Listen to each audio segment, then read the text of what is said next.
Students, मेरे channel आसान physics में आपका स्वागत है। तो आज हम पढ़ेंगे एक टॉपिक है जो एनएलएम का है, स्यूडो फोर्स। स्यूडो फोर्स एक बहुत ही इंपॉर्टेंट टॉपिक है जिससे बच्चों को समझना बहुत ज़रूरी है। स्यूडो फोर्स जैसा कि नाम से ये स्पष्ट है, स्यूडो का मतलब होता है वर्चुअल, काल्पनिक, फेक, नकली, बहुत तरह के नाम से हम इसको जान सकते हैं। ये एक्चुअली में एक ऐसा फोर्स है जो रियल में एग्जिस्ट नहीं करता, लेकिन हम इसको न्यूटन के सेकेंड लॉ में यूज करने के लिए इसका प्रयोग करते हैं।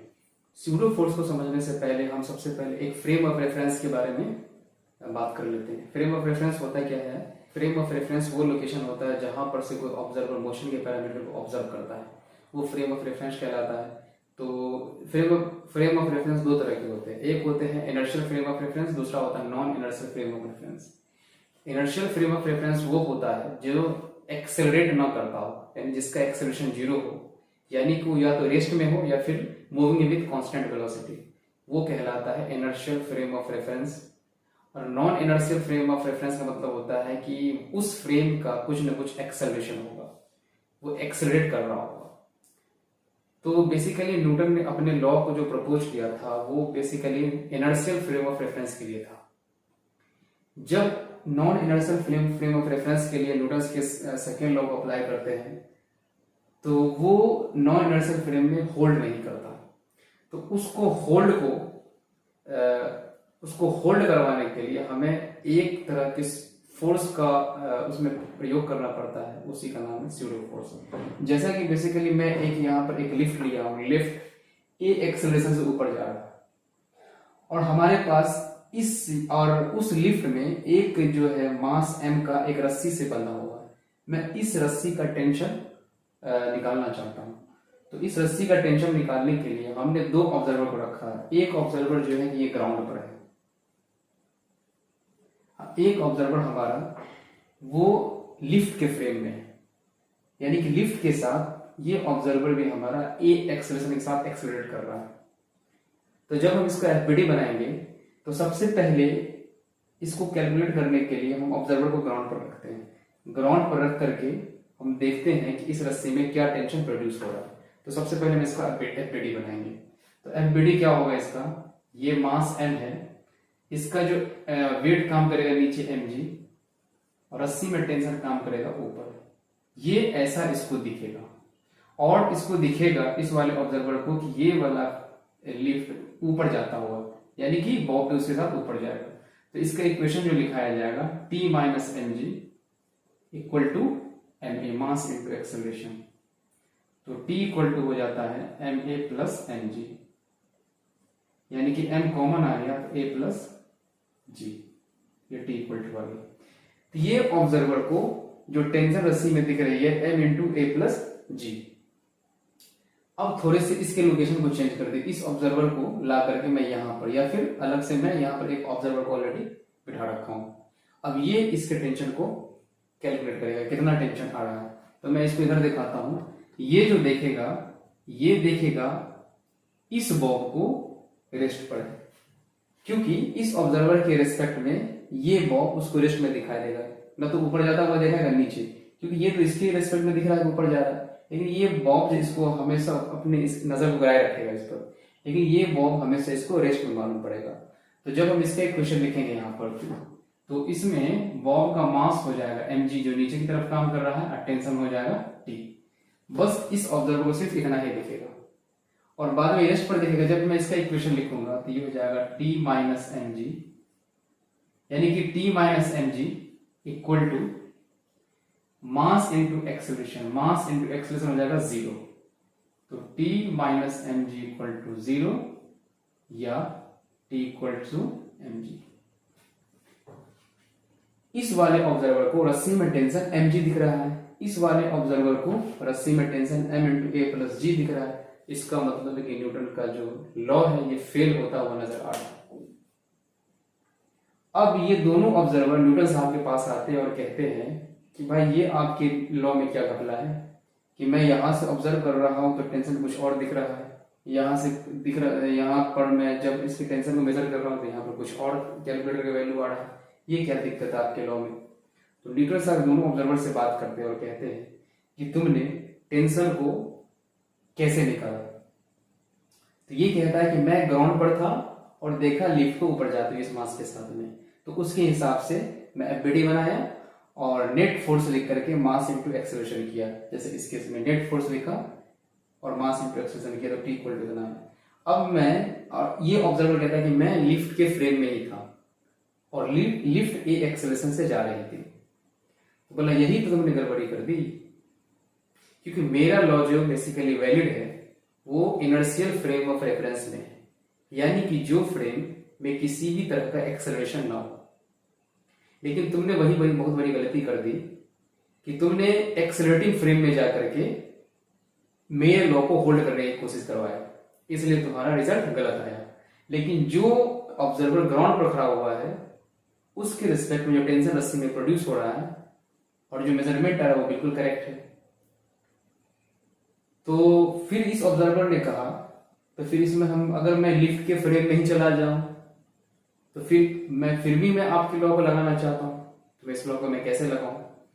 तो फिर न्यूटन साहब ने इसको जुगाड़ दिया, बोला कि भाई तुम मेरे लॉ को तो लगा सकते हो लेकिन इस तरह से नहीं, उसके लिए तुम्हें एक जुगाड़ बैठाना पड़ेगा और उसी जुगाड़ को आम भाषा में स्यूडो फोर्स कहा जाता है। ये बेसिकली वो ऐसा फोर्स होता है जो रियल में एग्जिस्ट नहीं करता, लेकिन न्यूटन्स लॉ को वैलिडिटी देने के लिए हम इस स्यूडो फोर्स का इस्तेमाल करते हैं।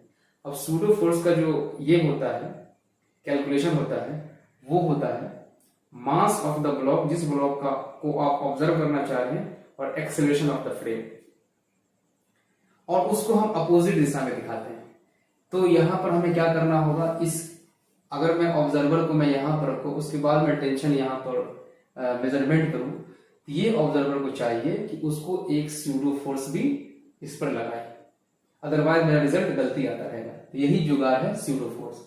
ये ऑब्जर्वर क्या करेगा, ये ऑब्जर्वर करेगा टेंशन ऊपर में डालेगा और फ्रेम जा रहा है ऊपर की तरफ, यानी जो मेरा लिफ्ट का फ्रेम है वो जा रहा है ऊपर की तरफ ए एक्सेलरेशन से।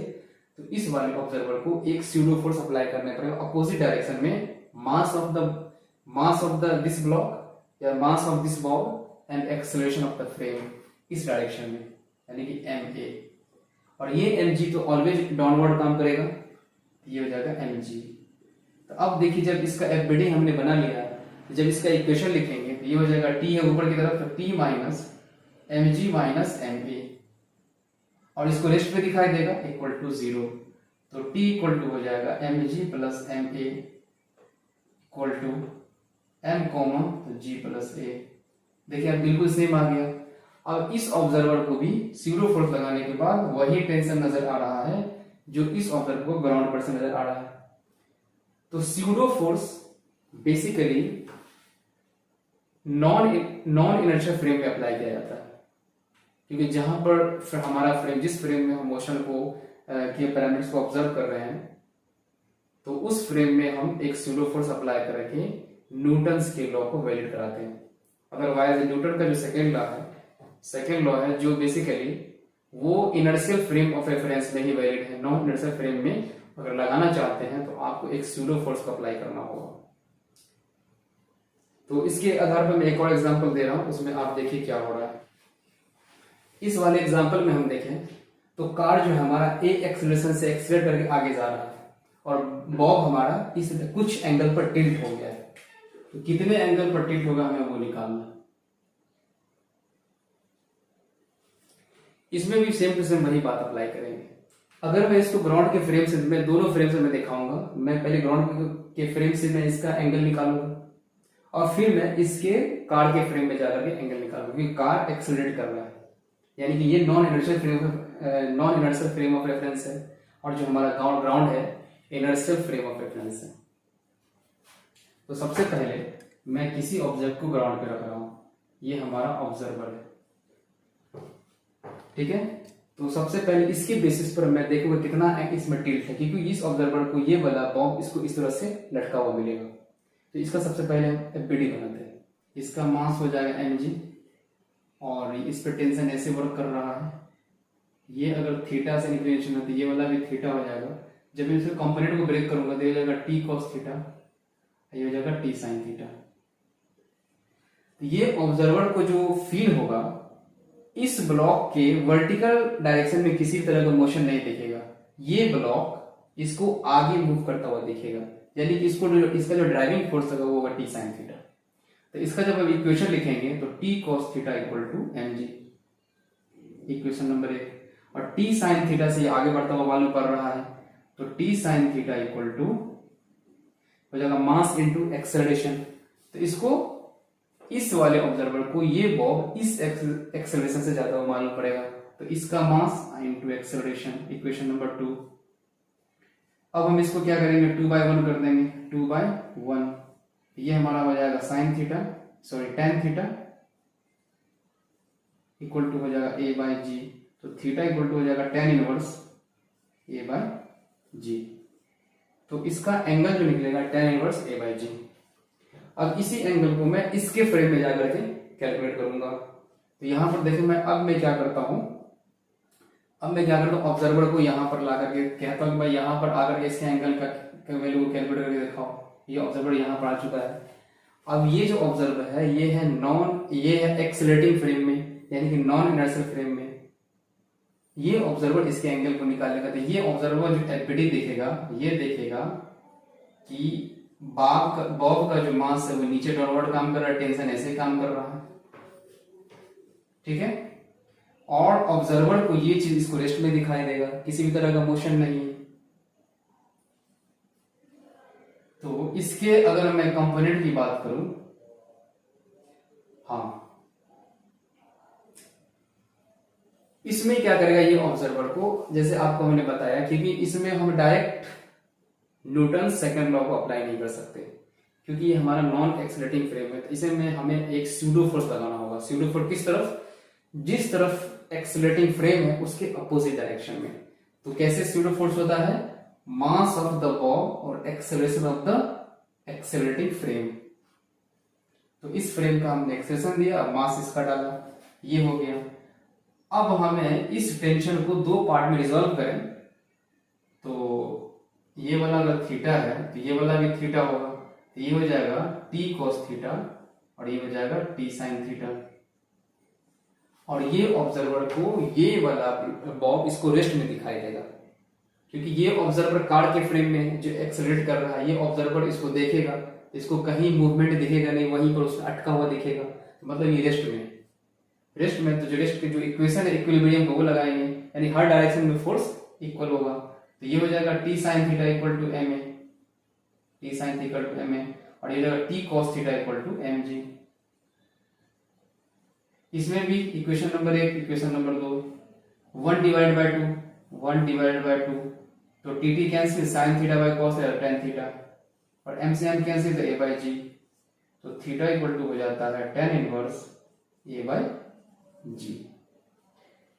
तो बेसिकली स्यूडो फोर्स हम वहां लगाते हैं जहां पर कोई ऑब्जर्वर एक्सेलरेटिंग फ्रेम में जाकर के किसी ब्लॉक के मोशन को ऑब्जर्व करता है। तो वहां पर हमें स्यूडो फोर्स की रिक्वायरमेंट होगी, क्योंकि वहां पर डायरेक्ट न्यूटन लॉ होल्ड नहीं करता। अगर हम इनर्शियल फ्रेम ऑफ रेफरेंस है जिसमें न्यूटन ने अपने लॉ को प्रस्तुत किया था, तो वहां पर फिर रियल फोर्स से काम चलेगा। जितने भी रियल फिजिकली एग्जिस्टिंग फोर्स है वहां पे रियल फोर्स है, उसके द्वारा हम इक्वेशन को लिख देते हैं। लेकिन एक्सेलरेटिंग फ्रेम में जाकर के इक्वेशन लिखने के लिए हमें एक स्यूडो फोर्स अप्लाई करना पड़ता अपोजिट डायरेक्शन में। किसके अपोजिट, एक्सेलरेटिंग फ्रेम के अपोजिट डायरेक्शन में। तो फिर वहां पर हम स्यूडो फोर्स अप्लाई करते हैं, तो फिर हमारा इक्वेशन बन जाता है, उससे जो भी हमको फाइंड आउट करना होता है हम निकाल लेते हैं। तो इस तरह से आपको वीडियो कैसा लगा, अगर वीडियो अच्छा लगा है तो वीडियो को लाइक करें, हमारे चैनल को सब्सक्राइब करें, अपने दोस्तों के साथ शेयर करें इस तरह के कंटेंट पाने के लिए। Thanks for watching.